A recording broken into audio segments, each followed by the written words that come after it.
Sí. Exacto. Pero, digamos, es limitada en el sentido de que no amplía muchos ámbitos, ¿no? El tema es como vos decías, Carlito, de que puede.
Vení, vamos un cachito de pan, vení. Sí, ¿querés pan? Vení, papá, vení. Dale, mamá. Vení. Va. quiero comer un pedacito de pan, vos, ¿Por papi. qué haces así? Para mí es un poquito. Oye, que tengo mucho frío, mami.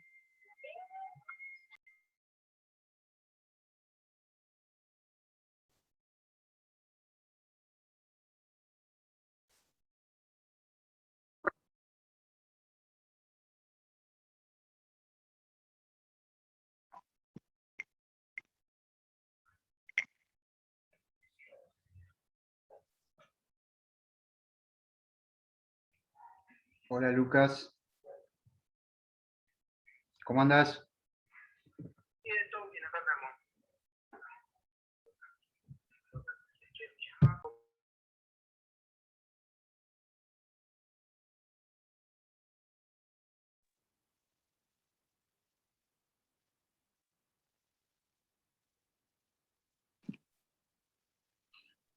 Bueno, buenos días, chicos. Buen día. Buen día, ¿Me profe. escuchan bien? Sí, sí, se escucha. Bueno, buen día. Bueno, hoy nos toca una clase más cortita, es una clase que no creo que hayan tenido demasiado inconveniente. Si escucharon las clases, hicieron los ejercicios. No sé si me hablan a alguien ahí, o alguien que tiene el micrófono abierto. Bueno, nos toca ver entonces hoy el rol del Estado en la economía. Como les decía, no creo que tengan mayor dificultad, a medida que hacemos como siempre, voy siguiendo la guía, como guía la clase que tienen grabada, y a cualquier consulta me preguntan. Nosotros vamos a ver hoy son las funciones del Estado en la economía, o sea, aquellos casos, vamos a ver que hay muchos casos, por más que consideremos que el Estado no debe intervenir en la economía, hay algunas situaciones desde el punto de vista económico que resulta necesario y resulta beneficioso que así lo haga. ¿Cuáles son estos casos? ¿Cuáles son las razones que justificamos que intervenga el Estado? Son mejorar la eficiencia económica combatiendo las fallas del mercado. O sea, muchas veces, cuando nosotros vimos mercado de competencia perfecta, recuerda que vimos oferta y demanda de un bien, esto lo vimos en microeconomía, y dijimos que ese encuentro entre oferta y la demanda implicaba un acuerdo, o sea, significaba ese encuentro lo denominábamos mercado. Y en ese punto, o sea, donde nos ponemos de acuerdo, porque por el lado de la demanda es lo que nosotros queremos comprar, y por el lado de la oferta lo que nos quieren ofrecer, bueno, la compra-venta se produce en ese punto, y ese punto lo llamamos punto de equilibrio, porque en ese punto estamos de acuerdo, comprador y vendedor en precio y cantidad.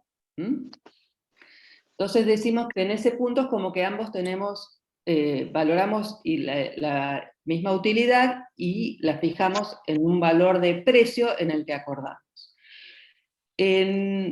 Cuando por alguna circunstancia la demanda aumenta o disminuye, o a la gente quiere comprar más o menos, o incluso hasta pagar más, ahí ya las curvas de demanda y oferta se van a trasladar. Entonces, si hay más demanda, la curva de demanda se va a trasladar hacia la derecha, porque significa que al mismo precio estoy dispuesto a comprar más cantidad. Eso fijaría entonces un nuevo punto de equilibrio, pero a ese precio el vendedor no quiere vender esa cantidad, sino que quiere, a esa cantidad está dispuesto a venderla si aumenta un poco el precio. Más o menos recuerdan cómo era, si había más demanda, entonces el que vende está dispuesto, al tener más demanda, está en condiciones de aumentar el precio ante esa mayor demanda. Pero ¿qué pasa? Ante esa mayor demanda, ya quienes estaban dispuestos a pagar, a comprar más, pero al mismo precio anterior, ya hay algunos que se van a bajar de esa demanda, ¿se entiende? Supongamos que se venden entradas para un partido de fútbol. Las entradas están a 1.000 pesos, si hay mucha demanda, el precio puede aumentar. Supongamos que a 1.000 pesos había 10 entradas y hay 15 personas que las quieren comprar. Entonces el que las vende va a tratar de aumentar el precio porque hay mayor demanda de lo que puede ofrecer, ¿estamos de acuerdo? Pero si el que vende las entradas ante esa mayor demanda empieza a aumentar el precio, ya de esos 15 algunos se van a bajar porque no van a estar dispuestos a pagar ese aumento de precio. Entonces, ¿qué pasaba? Al trasladarse la curva de demanda, va a haber una nueva cantidad demandada, pero se va a fijar un nuevo punto de equilibrio que va a ser mayor al inicial, pero va a ser menor al que hubiera ocurrido si yo vendiera todas las entradas al precio anterior. ¿Me siguen? Es como que el mercado solo, por favor, el que tiene el audio, si lo puede apagar. Creo que es Natalia. Eso ya lo habíamos visto, ¿no?, en las primeras clases y se volvió a ver cuando se traslada la curva de demanda, entonces se fija un nuevo punto de equilibrio. Decimos en este caso que el mercado solucionó solo el tema del precio y la cantidad, porque va modificando los precios y las cantidades a medida que haya estas modificaciones de precio o mayor demanda. Lo mismo ocurre a la inversa. Si yo tengo mucha oferta de un bien y la demanda cada vez es más chica, para poder venderlos, ¿qué haré? Bajaré el precio. Ante esa baja del precio, va a haber nuevos demandantes. Entonces se va a fijar un nuevo punto de equilibrio intermedio. ¿Sí? El mercado decimos que soluciona estos problemas. Pero hay muchas veces que el mercado no soluciona estos problemas y debe intervenir el Estado. Cuando no soluciona el problema, Natalia Fernández, por favor, ¿podés apagar el audio? No me escucha. Bueno, ahí está, gracias. ¿Cuándo ocurren estas cosas? Cuando no se ajusta solo el mercado, cuando, por ejemplo, hay fallas en el mercado. Vamos a ver qué es eso. Nosotros decimos que vamos a mejorar la eficiencia. Una de las, entonces, de los objetivos es mejorar la eficiencia económica combatiendo las fallas del mercado. ¿Qué es desde el punto de vista económico eficiencia? Eficiencia es cuando tengo todos los recursos utilizados y para asignarle más a una persona debo quitarle algo a otra. Un ejemplo bien simple: si yo tengo determinada cantidad de tela, supongamos que puedo hacer remeras y pantalones. Entonces, ¿cuál va a ser una combinación eficiente? Van a ser eficientes todas aquellas combinaciones donde yo use la totalidad de la tela. Por ejemplo, me alcanza para 3 pantalones y 2 remeras, esa sería una combinación. O 4 remeras y un pantalón menos. Todo aquella que combine, que pueda usar todos los recursos. Si me alcanza para 3 pantalones y 2 remeras, y yo hago un pantalón y una remera, ¿esa combinación es posible? Sí, es posible, pero no es eficiente, porque me quedan recursos sin utilizar. ¿Estamos de acuerdo? Lo mismo, entonces, con cualquier otra combinación. Si yo puedo trabajar en la oficina 8 horas por día y trabajo 2, esa combinación es posible, pero no es la más eficiente, porque no utilizo la cantidad de recursos. Ahora bien, una combinación, o digamos, el hecho de que sea eficiente, digamos, esa combinación, no significa que sea la más justa. Supongamos que yo tengo 20 camiones y hay 2 empresas o 20... sí, vamos a ver un ejemplo, no recuerdo cuál tienen ustedes, si tienen alguno en el ejemplo, pero supongamos que tengo 20 camiones y una fábrica entonces automotriz, y hay 2 empresas de transporte que me las demandan. ¿Cuáles serían combinaciones eficientes? Todas aquellas donde yo distribuya los 20 camiones. Si yo distribuyo una a una empresa y 19 a la otra, es una combinación eficiente, porque distribuí los 20 camiones, ¿se entiende? Otra combinación sería 2 y 18, 3 y 17... Entonces, todas esas son combinaciones eficientes, que no implica que sean combinaciones justas. Entonces, el concepto de eficiencia es diferente del concepto de justo. ¿Estamos de acuerdo? Por eso vamos a ver que en la economía, entonces, por un lado voy a tratar de que sean eficientes los recursos y que la actividad económica trabaje en forma eficiente, que era el primer punto, mejorar la eficiencia económica combatiendo las fallas del mercado. Y después, cuando vayamos al tercero, vamos a ver que hay un punto, es que procurar la equidad mejorando la distribución del ingreso. O sea, además de eficiente, voy a tratar de que sea más justa la distribución. después vamos a analizar mejor cada uno. Entonces, mejorar la Profe. eficiencia con... Sí, Relacionando eso de la eficiencia, ¿no? A mí Sí. me surgió una duda viendo una de las preguntas que se sugerían, de Sí. a ver por qué, y quizás me estoy adelantando, pero ¿por qué una externalidad negativa era ineficiente? Entonces, por ejemplo, yo lo que decía era que o sea, la externalidad negativa te corre la curva de la oferta, entonces hace que vos, por el mismo precio, produzcas menos cantidad. Pero eso lo veía, eso sería en términos de economía normativa. O sea, y yo no entendía por qué es menos eficiente, no justo, sino eficiente. ¿Por qué es menos eficiente una economía donde hay una externalidad negativa? Porque en realidad la ineficiencia vendría cuando vos ajustás, En realidad internalizás es esa externalidad. ineficiente tanto haya externalidades positivas, tanto positivas como negativas. Lo que tenés que hacer, y ahí interviene el Estado, cuando hay esas fallas, esas externalidades, es tratando de que sean lo más eficiente posible. Ahora vemos, sigo la introducción de esto, y cuando veamos externalidad lo vas a entender. Pero en los dos casos que hay externalidades y el Estado no trata de en las positivas sacar el mayor beneficio posible y en las negativas reducir el aspecto negativo, en las dos no hay eficiencia. Me voy a adelantar un poquito porque me preguntaste, pero si vos, una fábrica que contamina, tiene una externalidad negativa, ¿sí? Entonces yo voy a tratar, para que sea más eficiente, tratar de reducir lo más posible esa externalidad. Por ejemplo, a través de una multa o a través de prohibirle fabricar ese producto. Cualquiera de las externalidades hacen que no sea eficiente. La positiva porque se tendría que hacer más de lo que se hace. Y la negativa pues se tendría que hacer menos de lo que se hace. No sé si... Perdón, me fui. No, o sea, lo que yo decía es que, claro, en todo caso sería ineficiente, pero desde el punto de vista general, o sea, social también. Sí, No. sí, por eso es ineficiente y por eso intervendría el Estado. Si querés seguimos esto y cuando lleguemos a la externalidad me decís bien si te quedó claro o no. Perfecto. Pero perfecto. es, para que tengan en cuenta, la externalidad positiva también, si yo no la internalizo, es ineficiente.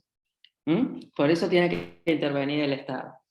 Entonces decimos que cuando los mercados no son perfectos, como dijimos hoy, que en los mercados de competencia perfecta se ajusta solo el mercado, ocurren muchas fallas de mercado que provocan ineficiencias, ¿no? Entonces el Estado interviene, dijimos, para corregirlas. Después, el segundo punto de las funciones del Estado es estabilizar la economía y propiciar el crecimiento económico mediante la política macroeconómica. Entonces decimos que el Estado va a través, esto es la introducción y después analizamos cada caso. La economía atraviesa por distintas etapas. Cuando vieron, no sé si aún vieron los ciclos económicos, hay etapas donde va a haber auge, hay etapas, ¿no?, que estoy arriba, después va a haber depresión, después la etapa más baja es la de depresión y después vuelve la economía a recuperarse. O sea que tiene una forma de montaña continua. En realidad en todos los libros está dibujado así, pero en realidad el pico por ahí el pico de alto de auge es muy bajo y la caída es muy brusca. Entonces lo que tiene que hacer el Estado es intervenir para que esos ciclos se hagan más leves y sean lo menos dañinos posible. Vamos a ver entonces cómo puede intervenir con eso. Y el tercer caso era procurar la equidad mejorando la distribución del ingreso. Tratar de que haya una distribución más justa. Y ahí hay disquiscencias acerca de qué es más justo. Desde el punto de vista económico decimos que es más justa en función de lo que cada uno aporta. Porque si yo tengo una determinada cantidad de dinero para distribuir entre mis empleados, lo más justo, ¿cuál sería? ¿Que le dé a todos lo mismo? Lo más justo sería que cada uno cobrara en función de lo que trabajó. Entonces no podría percibir lo mismo el que trabajó 1 hora que el que trabajó 8, o el que obtuvo un resultado que el que no obtuvo. Entonces el sentido de justo es en función de lo que cada uno aporta. Entonces ahora sí vamos a analizar cada uno de los temas que vimos y vamos a ver el de la eficiencia del mercado. Entonces la eficiencia Del mercado ya dijimos que la eficiencia aparece en condiciones ideales, que es el mercado de competencia perfecta, que es un mercado ideal que no existe. Pero el mercado tiene fallas, y las fallas del mercado pueden deberse a que no es, por supuesto, una competencia perfecta, sino es una competencia imperfecta, y hay extremos en donde no, está anulada la competencia porque la oferta, por ejemplo, está en manos de uno solo, sería el monopolio.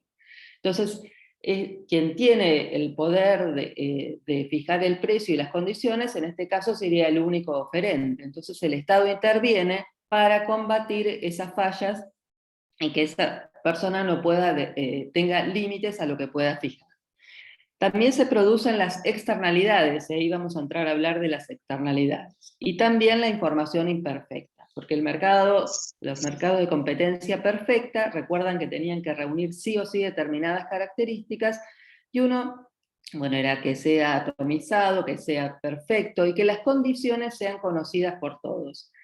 Al no ser conocidas por todos, hablamos de información imperfecta. ¿Recuerdan que en una clase, en un ejemplo, José les habla cuando ustedes van a abrir una cuenta a un banco? En realidad uno firma un listado cuando va a comprar también un auto en cuotas o una moto, y realmente no tiene mayor conocimiento ni se puede poner a leer todo lo que allí está escrito. Entonces ahí digamos que hay una información imperfecta porque no está equiparada las condiciones de uno y otro de acerca de conocer el contrato y las situaciones. Entonces, otra de las fallos del mercado, y ahora sí vamos a empezar a hablar de externalidades. ¿Qué son las externalidades? Ustedes tenían en el Power que existe una externalidad, decía, cuando la producción o el consumo de un bien afecta directamente a consumidores o empresas que no participan de la compra ni de la venta, y cuando esos efectos no se reflejan totalmente en los precios de mercado. En síntesis, que es un efecto no deseado, cuando uno produce o consume un determinado bien o un servicio, puede provocar un efecto no deseado en un tercero. Ese efecto no deseado puede ser positivo o puede ser negativo. Por ejemplo, en el caso de mi casa, yo ahora estoy mirando la ventana, tengo atrás que me hicieron un edificio. Para mí eso provocó una externalidad que es positiva o negativa. Negativa. En este caso negativa porque ahora mi casa vale menos porque tengo un edificio al lado. ¿Se entiende? O puede ser al revés, que una determinada construcción en determinada cuadra puede, por ejemplo, cuando, no sé, la calle o la barría empezaron las casas a transformarlas en comercios, al principio le puede haber provocado al vecino una externalidad negativa, pero a la larga a muchos le provocó una externalidad positiva, porque esa acción de un tercero provocó que su casa valiera más porque la puede vender con fines comerciales, por ejemplo. ¿Se entiende? En el caso de las externalidades, entonces, pueden provocar efectos positivos o negativos. Un caso claro es una fábrica que produzca, que contamine. Esa fábrica que contamina o que echa desperdicios va a provocar efectos negativos. En ambos casos, la producción o los acontecimientos, o en el caso, por ejemplo, de la instalación de una escuela, vamos a suponer más circunscripto, una escuela técnica en determinada localidad.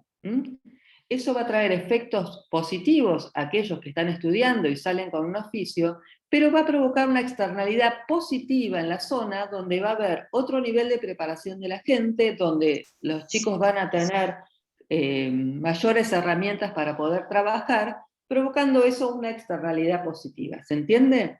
Entonces, decimos que son fallos de mercado porque en aquellos casos donde se produce la externalidad positiva, se produce menos de lo que yo quisiera, porque si esto provoca un efecto positivo mayor, o sea, tiene una valoración social mayor la instalación de la escuela técnica que la valoración privada, mayor porque trae consecuencias, en este caso, a toda la localidad, lo que digo es que se está produciendo, se está instalando menos escuelas de las que quisiera, ¿sí? Entonces ahí el Estado tendría, en el caso de las externalidades positivas, se produce menos de lo que se quisiera. Entonces el Estado va a intervenir para alterar esa falla, tratando de fomentar que se produzca más. En este caso, podría fomentar que se instalen otras instituciones educativas.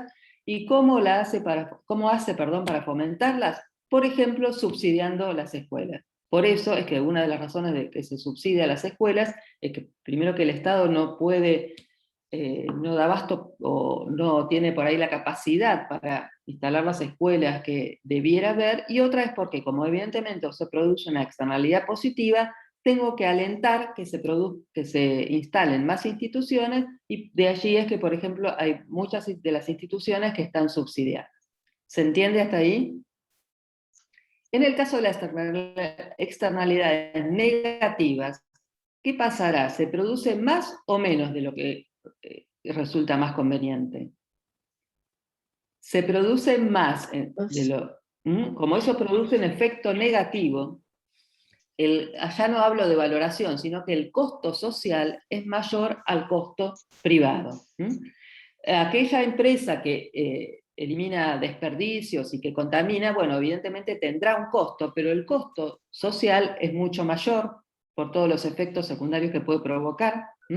Si hay una zona, por ejemplo, acá la harina de pescado, cuando se echaba al mar, o no sé si se sigue echando, pero bueno, eso provocaba contaminaciones y provoca un daño mayor al que le provoca en forma privada a aquel que produce. Entonces ahí decimos que en realidad en ese caso se produce más de lo que es deseable, hay una ineficiencia, entonces va a intervenir el Estado tratando de ¿qué? De disminuir esa producción.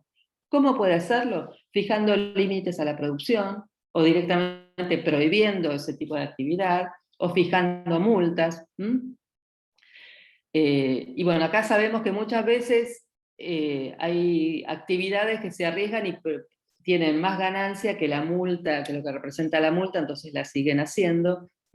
Pero ahí debe estar atrás el Estado, eso es uno de los casos en donde debe intervenir para corregir esas fallas. No sé si, Roque, con esto te quedó claro o... Bien, profe, sí. Claro. En las positivas, por ahí uno piensa al revés, en las positivas en realidad se produce menos de lo que es deseable, por eso se trata de incentivarlas. En el caso de las que producen externalidades negativas, se produce más de lo que es deseable, por eso se trata de desincentivar esa actividad. ¿Sí? Yo ¿sabe por qué? Porque lo miraba desde el punto de vista, digamos, de privado. O sea, lo que pensaba yo era esto. Para mí sería más ineficiente que a mí me hagan internalizar una externalidad negativa. Claro, Sí. Vos lo analizás, sí, pero por eso, porque acá estamos hablando en realidad del costo social y de la valoración. Por eso hablamos de externalidad, lo que le provoca al ajeno, lo que le provoca al tercero, digamos. Bien, muchas gracias, profe.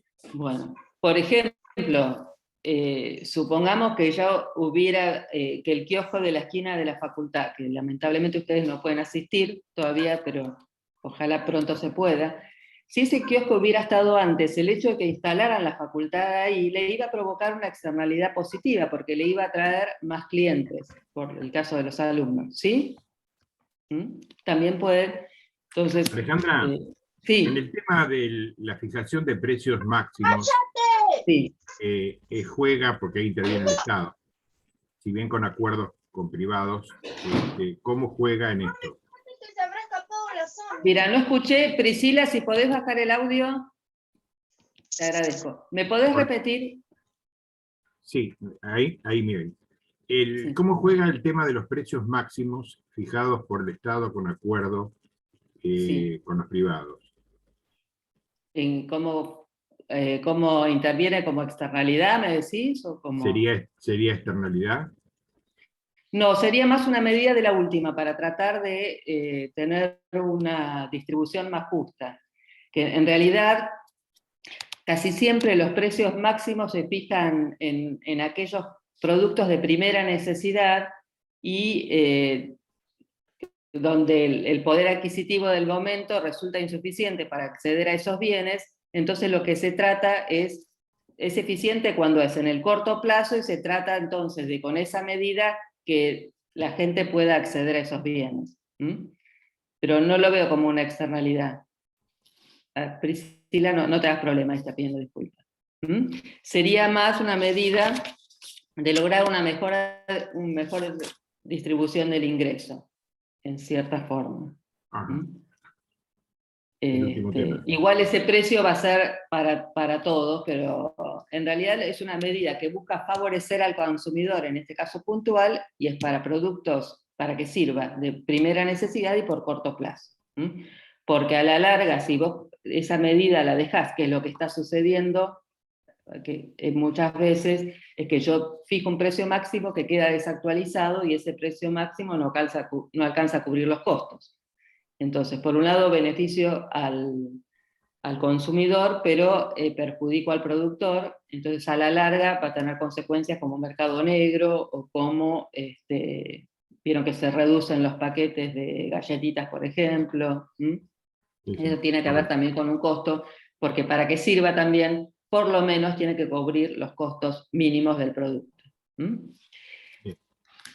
Bueno, entonces, y acá seguimos repasando, les voy viendo lo que tienen en la clase. Todo esto que estamos viendo hasta ahora de fallos de mercado, ¿qué les parece? ¿Que estamos hablando de micro o de macroeconomía? De macroeconomía, profesora. Creo. En realidad, estamos hablando de microeconomía, Microeconomía. porque estamos apuntando de un determinado bien o de una determinada tipo de producción, de una determinada actividad. Cuando hablamos en macroeconomía no identificamos, sino que hablamos de oferta y demanda global en su conjunto, por ejemplo.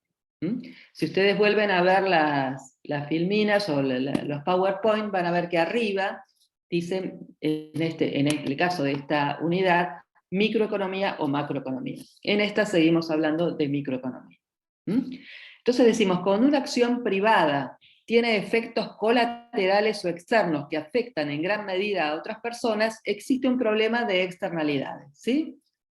Las externalidades negativas, ya lo vimos, por ejemplo, la combinación, llevan a que los mercados, y repasando lo que ya vimos, produzcan una cantidad mayor que la socialmente deseable. ¿Estamos de acuerdo? Entonces, como produce una cantidad mayor de la que queremos, el Estado debe intervenir aplicando medidas para que se produzca menos.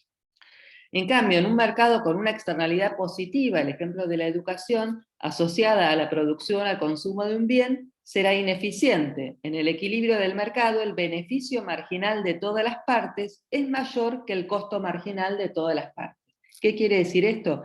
Que al haber una externalidad positiva, el beneficio social es mayor que el costo para cada uno. Entonces, como el beneficio para los terceros es mayor, el Estado va a intervenir tratando de fomentar esa actividad. ¿Qué era internalizar esa actividad? Precisamente lo que estuvimos viendo. Consiste en alterar esos niveles de producción, tratando en el caso de las externalidades positivas que se produzca más, y en el caso de las externalidades negativas, tratando de que se produzca menos. Entonces decimos, internalizar una externalidad consiste en alterar los incentivos para que las personas tengan en cuenta los efectos externos de sus actos. Una externalidad positiva se puede corregir mediante un subsidio, como dijimos en el caso de los colegios, por ejemplo, que sea igual a la diferencia entre el valor social y el valor privado. O sea, ese plus de beneficio que tiene para la sociedad, bueno, en esa cuantía le otorga un subsidio. De ese modo, ahí vamos, Roque, con la intervención del Estado, el mercado pasa a ser eficiente. Porque en el caso de las externalidades positivas y negativas, en ninguno de los dos casos se produce al nivel que es más eficiente, al nivel más conveniente. Profe, ¿Cuál es el nivel más eficiente? En el caso de las externalidades positivas sería producir mayor que la situación inicial, y en el caso de las externalidades negativas sería producir menos que lo que se estaba produciendo. Sí, no sé quién me preguntaba. Sí, en el caso de que hay posibilidades, en el caso de que el Estado no intervenga, ¿sería ineficiente? En el caso de que el Estado no intervenga, ahí tienen lo que se llama el teorema de Coase. Esas situaciones se pueden, digamos, acordar entre privados. Creo que tenían el ejemplo de un perro, si tu vecino O por Sí. ejemplo, yo que sigo con el tema del edificio, que estoy mirando desde acá, ahora están haciendo unas cocheras techadas. En realidad, donde las están haciendo no podrían. Si yo quisiera ir, y en realidad como tampoco me perjudica tanto, no voy a hacer nada, pero si yo quisiera ir e iniciarles un juicio para que ese cerramiento que están haciendo lo saquen, voy a tener un costo, que ahí es donde José les decía que intervienen ustedes, futuros, cuando se reciban como abogados, tendrían que intervenir. Y a veces el costo de esa transacción es más alto que el costo por el que me veo perjudicado. Pero si el costo no fuera, o si pudiera yo arreglar con los vecinos, bueno, te echa la mitad, no la teches y acordamos entre los dos, ahí estaría solucionándose la externalidad sin intervención del Estado. ¿Se entiende, Lucía? Gracias, profe, sí. ¿Eh? Entonces, si vos también estás al lado tenés la suerte o la mala suerte que te pongan un boliche al lado de tu casa, bueno, seguramente si logró la habilitación tendrás que consensuar el nivel de ruido, o que ponga algo, o poder llegar a un juicio, ¿no? Pero se pueden solucionar esas cosas y bueno, acordarán, por ejemplo, horarios o determinadas situaciones, o en el ejemplo que creo que tenían en la clase era que eso lo solucionen a través de una paga. Por ejemplo, cuando te instalan en los campos esas antenas que en determinados lugares, vieron, no tengo demasiado conocimiento, pero algunas antenas que se instalan en los edificios, bueno, eso es voluntario, pero en el caso de los campos a veces es obligatorio tener que dejarlos instalar. Entonces, ¿cómo se recompensa? Eso te trae, por supuesto, te perjudica, en esa zona no podés sembrar, en las inmediaciones, entonces, ¿cómo se soluciona esto? A través de una retribución económica. En ese caso, la consensúan. Sí se puede y sería deseable. Pero hay casos que son necesarios que intervenga, por ejemplo, que el Estado intervenga en los casos de aquellas actividades que notoriamente producen una contaminación. Entonces ahí teníamos lo del teorema de Coase. Y cuando les dije esto de los abogados, recordé de nuevo que siempre les digo que una beta interesante para ustedes es la parte impositiva. Por ejemplo, no sé si alguno de ustedes, por ahí alguno más grande, está inscrito impositivamente. Por ejemplo, antes de ayer, se aprobaron unas modificaciones del impuesto a las ganancias y del impuesto al monotributo retroactivas al 1 de enero. Y en algunos casos son beneficiosos, y en gran parte de los casos esas modificaciones resultan más gravosas para el contribuyente, y uno fue pagando, por ejemplo, la cuota del monotributo de enero a ahora, el monto que el organismo fijó. Ahora lo aumenta retroactivo y reclama todos los intereses de esa fecha. Entonces ya en todos los blogs de contadores estuvo saliendo ayer que en muchos casos va a ser necesaria la intervención de un abogado para no permitir esto, porque no correspondería. Y como esto, bueno, habrán oído hablar también del impuesto a la riqueza, ahí tienen una beta si les gusta. Entonces, ¿qué dijimos? Podía el Estado intervenir en el caso de las externalidades negativas a través de controles directos, entonces, ver si está en condiciones en el caso de la contaminación, de cómo eliminan los desechos, de si cumplen con la normativa. Otra podía ser prohibir, otra podía ser otra norma, fijar normas de responsabilidad patrimonial, o sea, cargar con una multa o con mayor tasa de impuesto esa actividad. Y en el caso de las positivas, generalmente está dada por incentivos, que están dados por subsidios o por reducción de impuestos. Eso hasta ahí sería lo de externalidad. Si les quedó claro, seguimos con otro de las cuestiones que son los bienes públicos. ¿Alguna duda con eso?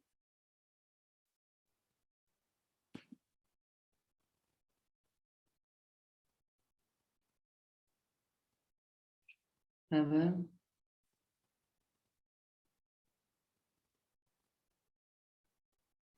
Acá, profe, la EPA también juega para reducir. ¿Qué es la EPA? Ahí me perdí.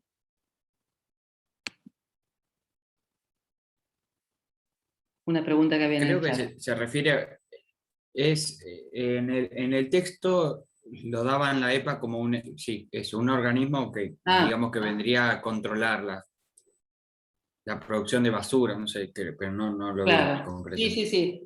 Interviene entonces, como todas las políticas de medio ambiente, por ejemplo, contribuyen para reducir. Entonces pasamos ahora al caso de los bienes públicos. Vieron que hay un cuadro de doble entrada y hay distintos tipos de bienes. En el primer cuadrante van a tener ustedes los bienes privados. En realidad, como nosotros dijimos, en el caso de la competencia perfecta, que es el ideal, el mercado va solucionando la cantidad a producir, el mercado va fijando los precios. Ustedes también van a ir viendo, y a medida que desarrollen su profesión, o por ejemplo en el caso que habíamos dicho de la tela, si se ponen a vender remeras, hacer remeras y pantalones, según cómo vaya marchando el mercado, van a ver qué tiene más demanda, qué tiene menos demanda, qué le lleva más costo producir o no. Entonces, solo se va ajustando qué cantidad van a hacer de un bien y qué cantidad van a hacer de otro. O si van a dejar de producir un bien y van a producir todo del otro. En el caso de entonces de los bienes que llamamos privados, digamos que es donde el mercado mejor se adapta entonces para ir solucionando esos problemas que se puedan ir dando. Entonces dijimos que cuando se encuentra la oferta y la demanda, ahí llegábamos a un equilibrio, y ante alteraciones en la demanda o en la oferta, solo el mercado se iba a ir ajustando. Esto donde mejor se da, si bien el mercado de competencia perfecta no existe en forma pura, pero donde mejor se da esta solución o digamos, todos los problemas que se pueden ir dando de externalidades se solucionan mejor en los bienes privados porque el mercado lo va solucionando. Pero hay otros tipos de bienes que si fuera, porque uno habíamos visto de un principio que el que compra quiere obtener lo mejor a menor precio, y el que produce el objetivo es obtener la mayor ganancia posible. Cada uno busca su mayor beneficio. Entonces hay bienes en donde nadie se dedicaría a producirlos porque realmente no es rentable producirlos o la ganancia es muy baja. Entonces en este caso el Estado tendrá que intervenir.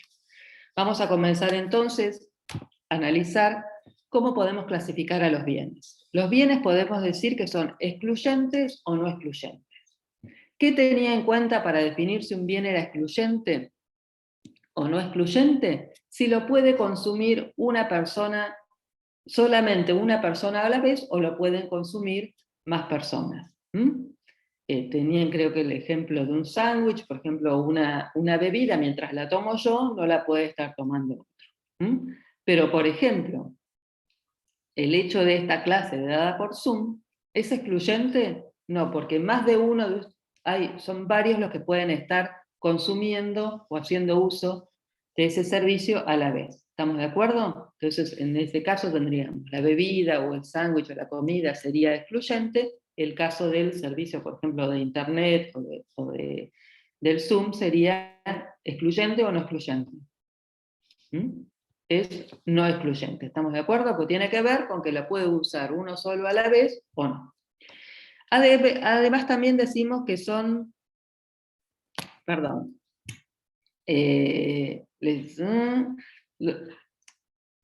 rebobinemos porque ahí me mareé yo. En ese caso decimos, excluyente o no excluyente tiene que ver con que se pague o no por ese bien. Y rivales en el consumo es el caso de que una unidad no pueda ser utilizada por más de una persona a la vez. Entonces, hago mea culpa, volvamos. Entonces, excluyente es cuando se paga por ese bien.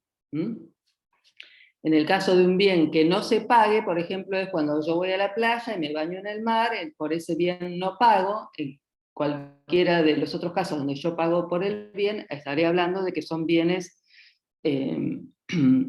excluyentes, y en el caso de que no pago, no excluyentes. Y en el caso del consumo de una persona o más de una persona a la vez, hablaré de rivales o no rivales en el consumo. ¿Estamos de acuerdo? Ahora sí.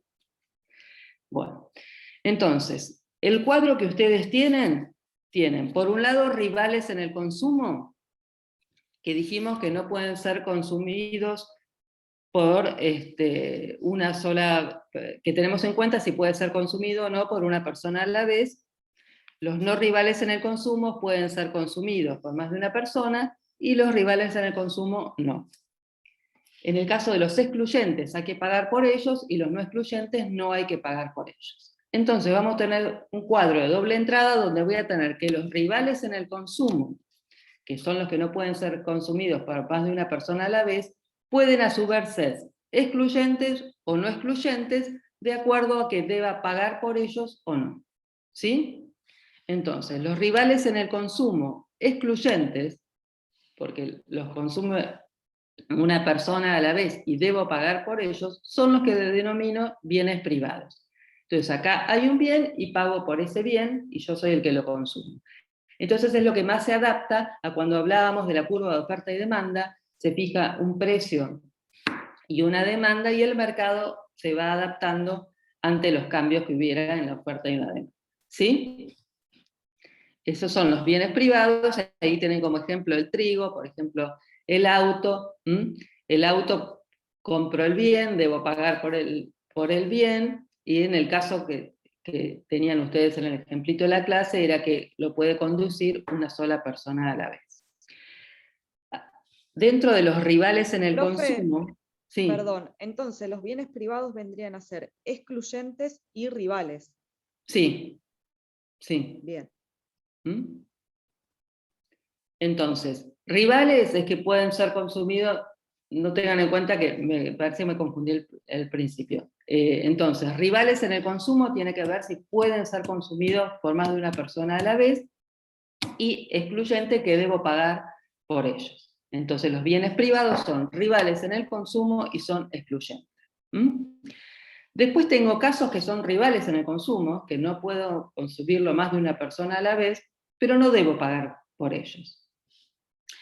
Tenían entonces el ejemplo de la pesca. Si yo estoy pescando, el pez que yo esté pescando, no debo pagar por ello, pero son rivales en el consumo, porque el pez que yo saque no lo podrá sacar otra persona a la vez. En este caso el Estado va a intervenir para tratar de que si bien el pescado que yo saque no lo pueda sacar otra persona, si bien ese acto es gratuito, el Estado, por ejemplo, para controlar la fauna ictícola, lo que puede hacer es intervenir. En este caso sí interviene, y va a intervenir porque ahí se producen fallos en el mercado, porque la gran cantidad de pesca podría ir en desmedro, entonces, como es de la fauna ictícola, entonces interviene el Estado, por ejemplo, prohibiendo en determinado momento la pesca de determinados peces o moluscos o lo que fuera, o puede establecer cupos, o puede establecer horarios, o directamente puede establecer que solamente se puede hacer pesca deportiva. Por ejemplo, en determinadas zonas solo se puede hacer pesca con mosca y debo devolver entonces el pez a su hábitat natural. ¿Sí? Entonces ahí está interviniendo el Estado. Dijimos que en el caso de los privados es donde menos se necesita la intervención. Después, en el caso de los no rivales en el consumo. No rivales en el consumo puede ser consumido por más de una persona a la vez. Estos también pueden ser pagos o no pagos, por lo tanto pueden ser excluyentes o no excluyentes. En el caso entonces de los bienes, les digo por si por ahí a veces en el examen no aparece como bienes artificialmente escasos, y aparece como bienes reservados o bienes de peaje, estamos hablando de estos bienes también.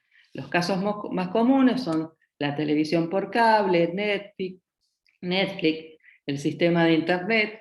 Entonces, ¿qué se hace por estos bienes? Estos bienes son excluyentes porque hay que pagar por ellos. Si bien muchos a la vez lo podemos estar utilizando, vamos a tratar de que sean, decimos, artificialmente escasos, cobrando por ellos, transformándolos en excluyentes. Por eso también se llaman bienes de peaje, porque se paga por el uso del mismo. Entonces el pago de la cuota de internet, de la cuota de Netflix, el pago de una cuota de peaje, hace que hagan que estos bienes entonces sean no rivales, sean artificialmente escasos, o las otras dos definiciones que les pueden aparecer, bienes de peaje o bienes reservados. Y después tenemos entonces aquellos bienes que son los bienes públicos, que no son, se pueden ser consumidos por más de una persona a la vez y además no pago por ellos.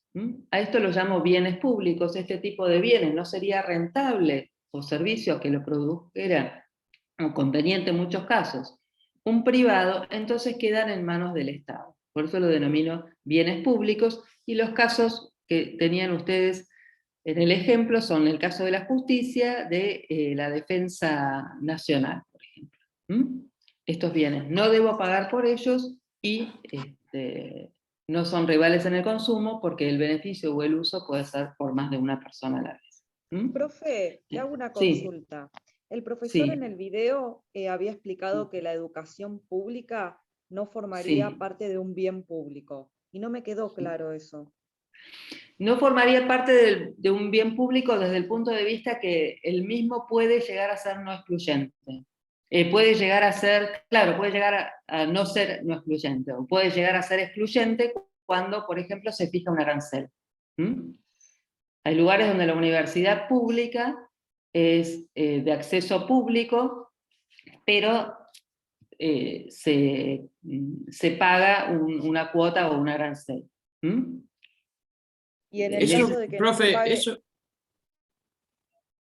Sí, perdón, No, en ese caso es- se pasaría a ser excluyente.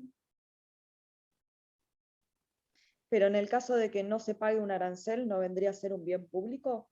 Mira, en algunas bibliografías lo consideran bien público, pero ya hay muchas instituciones de educación públicas en distintos países que son arancelados, entonces por ese lado se lo considera que pueda ser excluyente. Ah, bien. Y de todas formas, como dijimos, en ese caso sería un bien no rival en el consumo, excluyente. En esos casos también interviene el Estado. En cuáles no interviene, la mayoría de las veces no intervienen los bienes privados, porque se puede acomodar solo. En los demás casos podemos decir que interviene el Estado para, supongamos que toda la escolaridad estuviera grabada por aranceles y los mismos fueran muy altos, entonces tengo el efecto contrario, porque si la educación trae una externalidad positiva y yo quiero que se extiendan las instituciones de educación y todas pasan a ser, por más que sea, habrá privadas y habrá públicas, pero si todas pasan a ser aranceladas, yo lo que tendría que hacer es becar a aquella parte de la población escolar que no pueda acceder, o regular los aranceles, porque en ese caso si no, no estaría logrando el fin que tengo. Pero tiene que ver con eso, que no deja de ser público, pero es arancelado. Que podría ser arancelado, que no es el caso de nuestro país. Sería el caso. ¿Algo más con esto? No, profe, Entonces, lo que gracias. estuvimos, ¿sí? Sí, Lucía, sí, en Sí, alguna perfecto, lo entendí, lo bibliografía entendí. a veces aparece como pública. Acá se la ha considerado así por el hecho de que pueda ser arancelada. Claro, Creo que yo por porque ejemplo, lo relacionaba acá, digamos, con la educación acá, entonces me claro. había hecho como una confusión. Sí, pero estás orientada, porque tiene que ver, en este caso, acá la población es gratuita. Todo que estamos hablando también, dijimos hoy, que en el caso de las externalidades estoy hablando de un tema dentro de micro o de macro, habíamos dicho dentro de micro. ¿Qué pasa en el caso que estamos viendo acá, de los bienes privados, de los bienes artificialmente escasos? ¿Estaría hablando de micro o macro? ¿De micro? Para mí, De micro. Macro. De micro, porque estoy hablando de un sector o de un bien determinado. Estoy hablando de un determinado producto, de un sector. Vamos a pasar ahora al tercero de los puntos que vimos al principio, que es cuándo es conveniente que el Estado intervenga, que es en el caso de luchar contra la desigualdad y la pobreza. Acá voy a estar hablando de un bien, un tema de micro o de macro. Macro. La pobreza De macro. ¿Mm?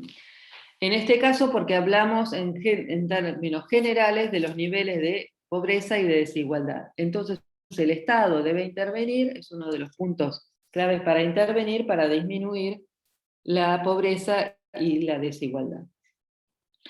Me estuve fijando como para orientarlos, todos para medir un índice de indigencia o un índice de pobreza, se consideran los valores, por ejemplo, de la canasta básica, para el caso de la indigencia, que está conformada por alimentos, que es la canasta alimentaria, y en el caso del índice de pobreza, se considera una canasta que es más amplia, que no solo considera alimentos, sino otros bienes de primera necesidad, servicios, salud y transporte. Estuve tratando de buscar valores actuales, del INDEC todavía no estaban publicados, así que les voy a pasar los valores para que tengan idea, que esos índices también a veces están un poco alejados de la realidad, porque hoy, por ejemplo, estos son resultados de CABA, para que un adulto no sea indigente, debe al menos cobrar o tener ingresos por 10.336 pesos. Un adulto, no una familia, ¿eh? Y en el caso del nivel de pobreza está dado para un adulto por valores inferiores a 20.389. Esos son los valores actuales.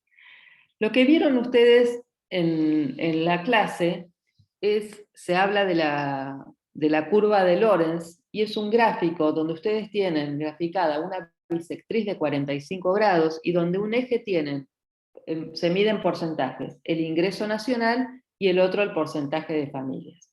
La recta de la bisectriz que divide el ángulo ese de 45 grados, que divide en dos partes el cuadrante, esa sería una recta que establecería una igualdad, indicando que el 10% de la población obtiene el 10% de los ingresos, el 20% de la población tiene el 20% de los ingresos. Entonces, la curva de 45 grados es lo que me marca la igualdad. La curva de Lorenz, por si les preguntan, que a veces hay preguntas simples como esta, ¿qué es lo que indica la curva de Lorenz? La curva de Lorenz no indica la igualdad, sino por el contrario, lo que indica es la desigualdad. Toda la panza, la superficie que queda entre la curva de Lorenz, no sé si la recuerdan, yo tenía la bisectriz de 45 y la curva de Lorenz va graficando los valores reales, de qué porcentaje de familia tiene qué porcentaje de ingreso. Cuanto más cerquita esté a la recta que divide el ángulo en 45 grados, más cerca de la igualdad estoy. Cuanto más lejos, cuanto más me alejo, más desigual es la distribución del ingreso. ¿Sí? Entonces, Profe, una consulta, sí, perdón. sí. La línea de 45, Sí. ¿es la igualdad o es la línea de distribución? Es la línea donde la distribución es equitativa, donde es igual, donde el 10% obtiene el 10%, es la de Pero la distribución. ¿estaría bien llamado decir que es la línea de distribución o es de igualdad? No te termino de escuchar bien. Yo me acerco como que escuchar No, así. sí, yo también me acerco. Habla más Disculpa, fuerte. se llamaría, digamos, estaría bien llamarla línea de distribución. Es la línea de distribución igualitaria, sí. Ah, perfecto, perfecto. Porque ahí cada porcentaje obtiene igual porcentaje de población, obtiene igual porcentaje de ingresos, ¿sí? En cambio, en la curva entonces de Lorenz, lo que vamos a reflejar, en realidad la curva de Lorenz lo que refleja es la distribución real. La distancia entre la curva de distribución igualitaria y la de Lorenz es lo que me da el grado de desigualdad, ¿sí? Cuanto más alejada esté, más grado de desigualdad, y cuanto más cerquita esté, menor grado de desigualdad, o sea, más igualdad. Entonces, si ustedes no sé si recuerdan, en el ejemplito que tenía la panza donde el 60% de las familias recibían el 20% creo que era, no recuerdo bien, pero era algo así como que el 60% de las familias recibían el 20% del ingreso, y el 90% de las familias recibían el 60% del ingreso. Si yo digo que el 90% de las familias reciben el 60% del ingreso, quiere decir que el 10% restante está recibiendo el 40% del ingreso, ¿sí? De ahí la distribución desigual en ese caso. Entonces, el Estado va a intervenir tratando de lograr una mejora en la distribución del ingreso. ¿Cómo lo hace, por ejemplo? A través del cobro de impuestos. Y ahí está bastante discutido, por ejemplo, porque el cobro de impuestos sirve entonces para lograr una mejora en la distribución del ingreso, y sirve también que con eso el Estado va a poder lograr una mejora de distribución, sirve para hacer frente a los gastos públicos. Muchas veces cuando el impuesto se fija solo con un fin recaudatorio, cuando yo fijo el impuesto al valor agregado a determinados bienes, ahí lo que estoy haciendo es favoreciendo la distribución igualitaria o no. Porque el impuesto fija una misma tasa para todo el mundo. Entonces, con eso lo que estoy haciendo es poder recaudar. Por eso generalmente cuando con fines recaudatorios se aumenta un impuesto, se apunta al IVA o a las naftas, que es lo que tiene consumo general. Pero eso hace al revés, que provoque mayor daño a aquellos que menos ingresos tienen, porque no es lo mismo pagar un 21% sobre algo para aquel que gana 200.000 pesos por mes que para aquel que gana 20.000 pesos por mes, ¿sí? Si bien el porcentaje es el mismo, digamos, el perjuicio que provoca es diferente porque el ingreso es diferente. Por eso es que hay impuestos que tienen tasa progresiva, como el impuesto a las ganancias se paga por escala, y esto es para lograr algo más equitativo. Hay escalas que van ahora no recuerdo bien, porque antes de ayer se terminó de aprobar, como les decía, la última modificación de ganancias, no recuerdo bien desde dónde arranca, supongamos que desde el 10%, pero la escala para los contribuyentes individuales llega hasta el 35%. Entonces, a mayor ingreso, más impuesto, más dinero se paga, obviamente, pero mayor porcentaje también. Eso sería una explicación más equitativa. El impuesto a los bienes personales no es del todo muy equitativo porque los tramos hay un tramo hasta, no recuerdo bien ahora, pero es el mínimo imponible 6 millones, supongamos, hay un tramo hasta 10 millones y después hay un tramo, otro tramo más. O sea, pero no es lo mismo el que tiene una riqueza 10 veces mayor a eso que el que tiene de 6 millones. O sea, termina no siendo muy equitativo el impuesto. Entonces los más equitativos serían a tasa progresiva. Lo mismo ocurre con los subsidios. Con el caso de los subsidios. Cuando es generalizado en los servicios, se beneficia a los que más tienen. Porque no Claro, es porque mismo, sí, con el caso, vos decís, de la luz y el gas, eso, claro. se termina así. A veces la intención no es lograda si no se aplica de manera, digamos, más equitativa, más proporcional. Alejandra, hay una fórmula en el video, la fórmula Sí. Gini. Sí. ¿Cuál es el índice de desigualdad?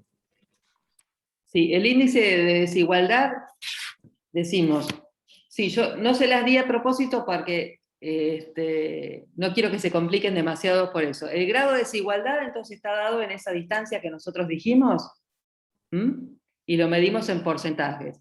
Entonces, cuando más cerca del cero esté, tengo menos desigualdad, cuando menos desigualdad, o sea, cuando más cerca del cero, cuando menor sea la distancia, yo voy a tener mayor grado de igualdad, y cuanto mayor sea la distancia, voy a tener mayor grado de desigualdad. ¿Y ese porcentaje se divide por qué? ¿Qué es 0, 0', 0', 2? Son los porcentajes de la curva. Es la relación entre el porcentaje de la curva de Lorenz con la de distribución igualitaria. De ahí lo que se les puede preguntar, porque yo estuve hablando y no se les va a preguntar de fórmulas. No les quiero complicar con eso, lo importante es que sean, que el grado, la curva, la distancia más alta es aquella que me va a dar mayor grado de desigualdad. Por eso es que tiene un valor positivo como 1. Y la de 0 es el que tiene menor grado de desigualdad, que es donde se toca. Con eso es suficiente. Por último, vamos a ver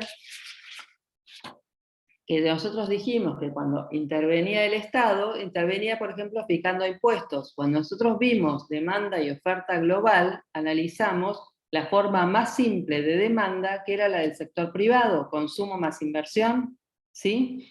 Pero acá, cuando nosotros incluimos al Estado para que intervenga para eliminar, digamos, externalidades, o para fijar impuestos para lograr una mejora en la distribución del ingreso, estamos entonces incluyendo al sector Estado. Entonces ya no solamente tendríamos que hablar de demanda global como consumo más inversión, sino que tendría que agregarle. Le tendría que agregar la demanda del sector Estado, que está dada por el gasto público. ¿Sí?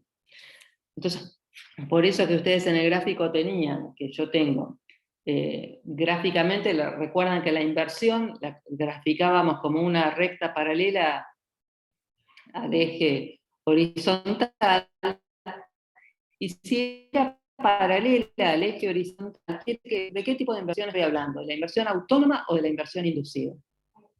¿Alguno que se acuerde? Razonémoslo. Es siempre la misma. La autónoma era independiente del nivel de ingreso o de producción, y la inducida depende del nivel de ingreso y de la producción. Entonces, si yo estoy graficando una recta de inversión igual en cada nivel de producción, estaré hablando de una inversión autónoma o inducida.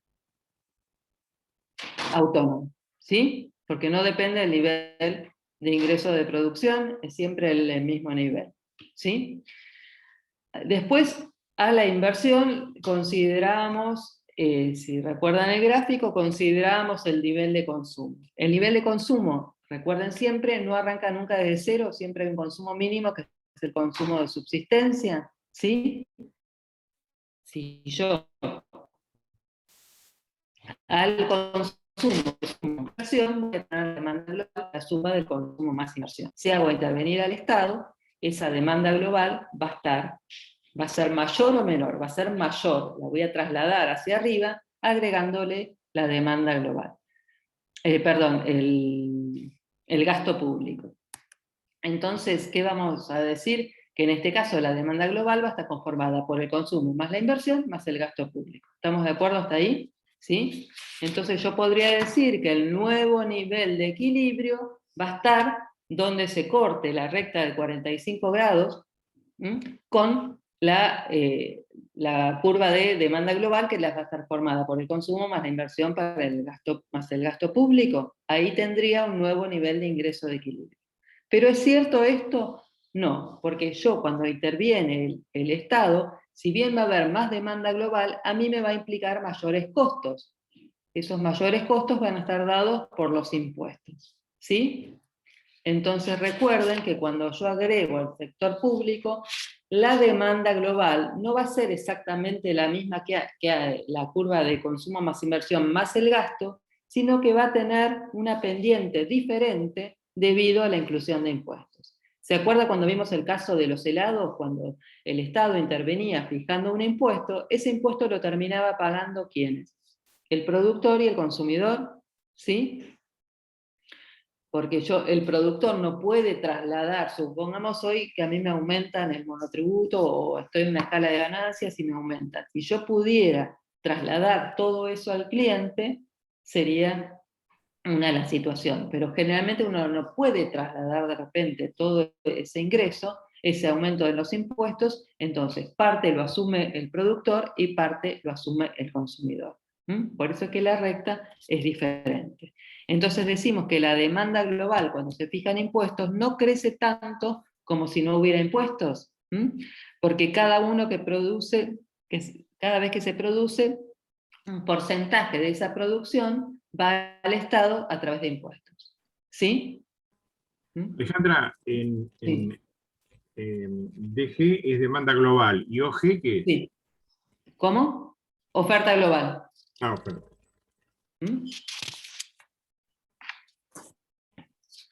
Y con esto terminaríamos el tema de hoy. No sé si tienen alguna... Lo principal es que sepan que el Estado va a intervenir cuando hay externalidades. En el caso de las externalidades, siempre cuando se producen externalidades, se produce una cantidad diferente a la deseada. En los positivos se produce menos de lo deseado, por eso voy a producir más, y en los negativos se produce más de lo deseado, por eso el Estado va a intervenir para que se produzca menos.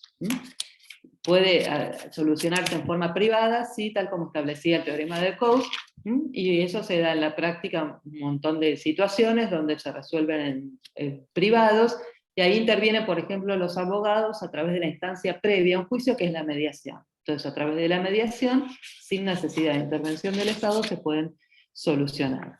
Y ahí lo que tenía que tener en cuenta los conceptos de valoración social y valoración privada.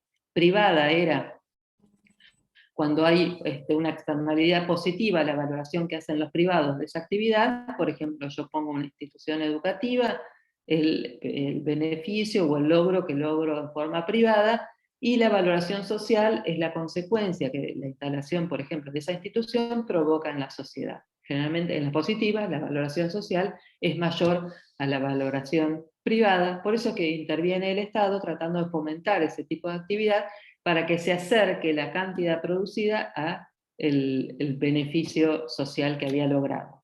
Y en el caso de las externalidades negativas tengo un costo. El costo para el particular va a ser un costo privado, y el costo social es el costo que esa actividad produce en la sociedad. Por ejemplo, me acordé ahora, por ejemplo, el caso de la instalación de los bingos o salas de juegos en determinadas regiones ha provocado un costo social para esa sociedad, entonces por eso que los impuestos al juego, a los juegos son impuestos bastante onerosos. Después teníamos el caso de los bienes públicos. Entonces dijimos que teníamos un cuadro de doble entrada según los bienes que los podemos clasificar, según sean rivales en el consumo o no rivales en el consumo. Rivales y no pueden ser consumidos por más de una persona a la vez, no rivales en el consumo pueden ser consumidos por más de una persona a la vez. Y excluyente o no excluyente dependerá si se paga o no por ese bien. En el caso de los bienes privados, que son bienes que se pagan y que son rivales en el consumo, generalmente el Estado no tiene necesidad de intervenir porque el mercado va regulando cuánto producir, cómo producir. Si está de moda una determinada prenda, un determinado tipo de zapatillas, bueno, la demanda sola la empresa va regulando. Hay más demanda de este bien, entonces produzco más de este que menos del otro. En cambio, los bienes públicos, que son aquellos en donde es necesario que se produzcan en beneficio de la sociedad y no son rentables, los debe suministrar el Estado. Y después, en los otros casos de no rivales en el consumo, y que son los artificialmente escasos, y en el caso de los recursos comunes, si el mercado no los regula, el Estado interviene para regularlos. Como decíamos, rival en el consumo, como el caso de la pesca, y no excluyente, o sea, no tengo que pagar por ello, el Estado va a intervenir, puede establecer en la pesca algunos aranceles, o establecer cupos, o prohibir en determinadas zonas. Otro concepto que me olvidé del principio, recuerden el concepto de eficiencia de Pareto, que eficiente es diferente de justo. Eficiente es cuando logro la utilización de los recursos, pero quizás no sea lo más justo. O quizás no sea, desde el punto de vista también del productor, lo más rentable, porque ustedes con la misma cantidad de tela pueden hacer distintas combinaciones de prendas, pero quizás hay una que se venda más que otra, entonces, si bien es eficiente, no es la más rentable. ¿Sí? ¿Se entiende?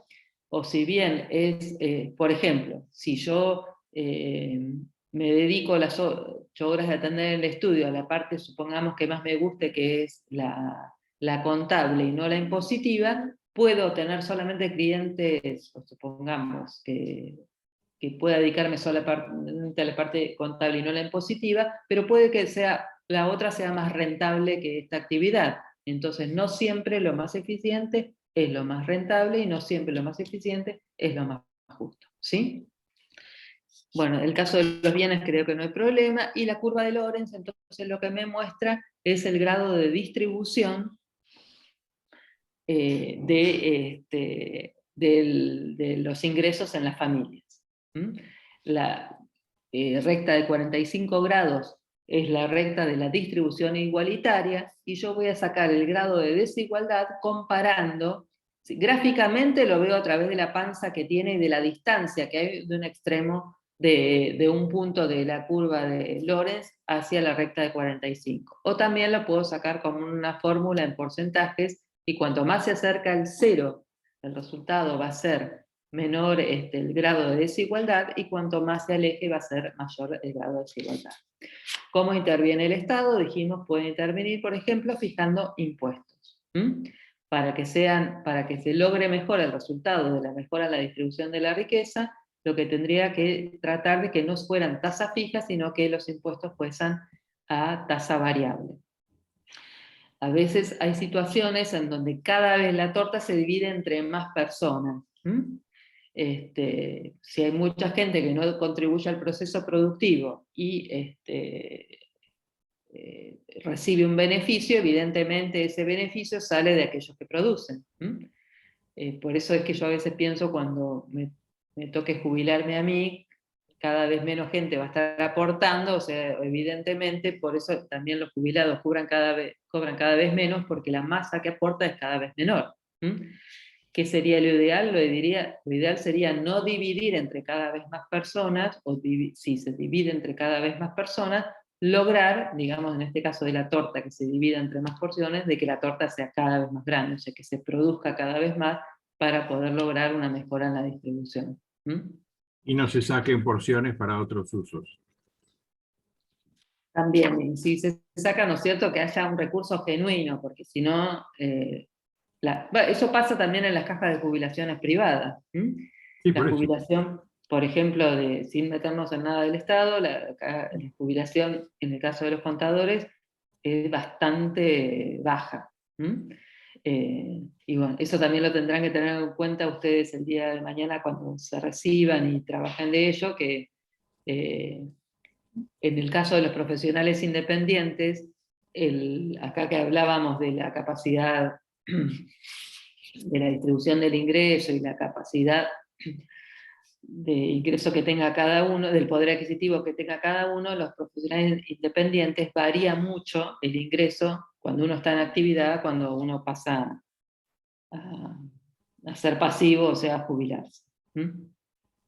Alejandra, Bueno, una pregunta sobre sí. la última, el último cuadro.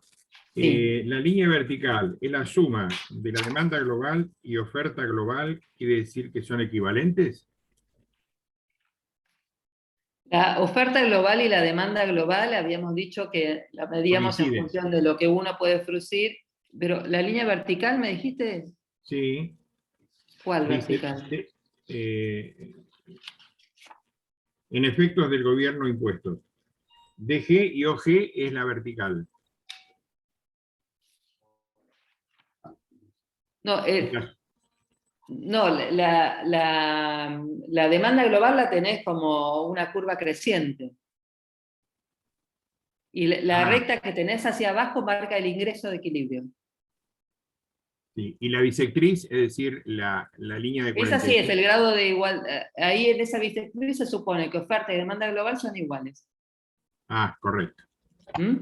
Lo que implica es que si ustedes ven, no sé si tienen el gráfico ahí, pero vos, Alberto, si lo tenés, si vos tenés la demanda global con intervención del Estado o sin intervención del Estado, en el caso de la demanda global sin intervención del Estado, si el Estado no fijara impuestos, la demanda crecería al mismo nivel que crece el gasto público. Pero cuando crece el gasto público y se fijan impuestos, ¿vos tenés los gráficos ahí a mano? Y lo estoy viendo, sí. Bueno, acá, a ver si ustedes lo alcanzan a ver. Ven acá que yo tengo una demanda global y cuando aumenta el gasto público crece en la misma proporción la demanda global, Correcto. ¿sí? Pero ¿qué pasa si yo fijo impuestos? El productor pierde, ¿no es cierto?, por el tema de pagar impuestos, o sea que el crecimiento no es el mismo. Arranco, ¿ves que se unen acá las curvas? Sí. Y después va creciendo. Quiere decir que hay una parte de ese crecimiento de la demanda o de la producción que se va comiendo a los impuestos. Por eso es que no es igual el crecimiento, y arranca de ahí. Bien. ¿Sí? Lo importante es que entiendan el concepto de que no crece en igual forma porque parte de ese crecimiento se lo chupan los impuestos. Sí, correcto. Sí. ¿Sí? Sí, sí. Si no tienen otra pregunta, yo me despido porque en el curso de la mañana es la última clase que me toca dar.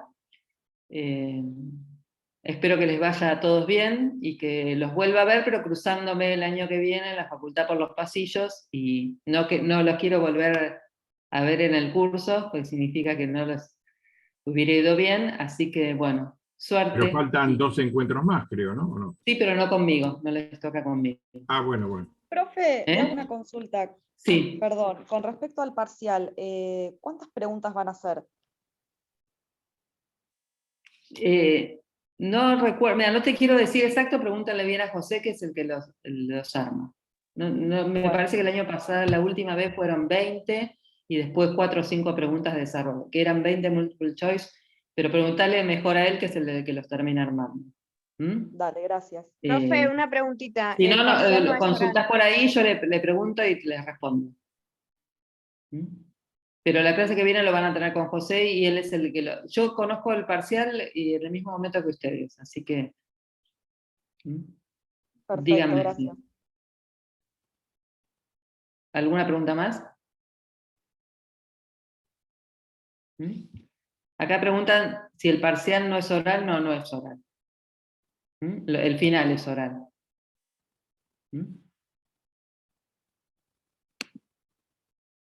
A ver. Pero como hay oral, hay parcial y final. No, aquellos que se presentan directamente a la mesa sin promocionar, en ese caso es oral.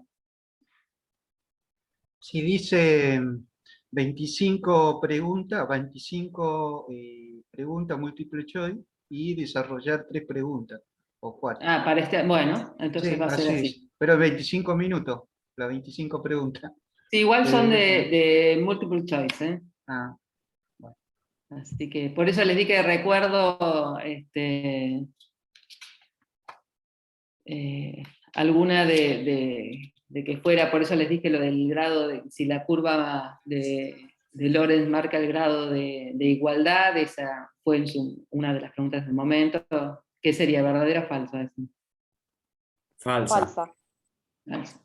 Bueno, esa la iban a tener bien. Y cuando es multiple choice, cuando tomábamos presencial, muchos tienen dudas y borran, ¿no? Sí, generalmente el primer impulso es el más correcto, por algo se les pasó ese impulso. Porque la O sea mayoría de las veces que los chicos corrigen... Profe, o sea que van a hacer 25 preguntas en 25 minutos. Pero son multiple choices. Y después pasan al cuestionario. El cuestionario tiene más tiempo. Sí, porque si es como estaba haciendo hasta ahora, ustedes recién después que pasen en la primera etapa, en ese caso de esto, pasan a la segunda. Van pasando,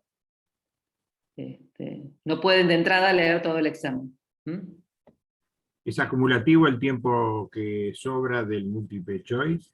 No, porque por eso les digo, si es como se estaba tomando, ustedes tienen un tiempo para esto, y ya no pueden volver a contestar eso y pasan a la otra etapa y contestan las preguntas siguientes.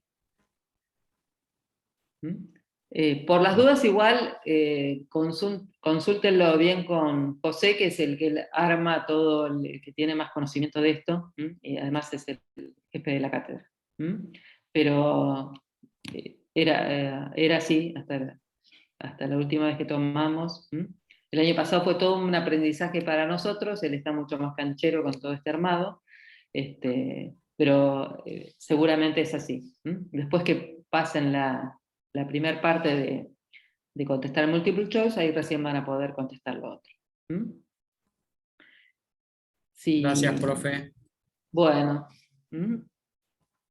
Bueno, van quedando muchos en el camino, pero espero estos que se van presentando, veo las mismas caras siempre, así que seguramente les va a ir bien. Un gusto. Gracias, Gracias. profe. Me despido y suerte. Buen fin de semana igualmente. Igualmente para ustedes. Chau, profe, gracias. Un No a gusto, ustedes. profe, Gracias. adiós.